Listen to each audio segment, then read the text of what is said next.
ہم تو صرف قائد اعظم کو یہ سمجھتے ہیں کہ ان کو کوئی ضرورت نہیں تھی پالیٹکس کی، جیسی وہ شان و شوکت میں زندگی گزارتے تھے۔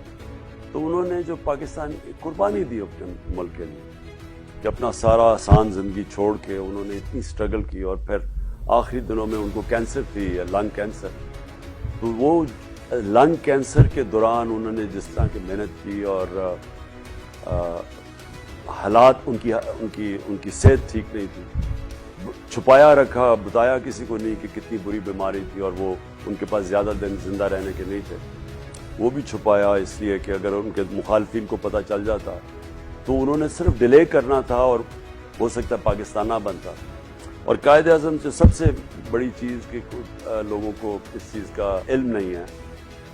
کہ صرف 4 ہفتے پہلے یا 3 ہفتے پہلے جب وہ پاکستان بننے سے جب کراچی میں لینڈ کرتے ہیں تو ان کے ADC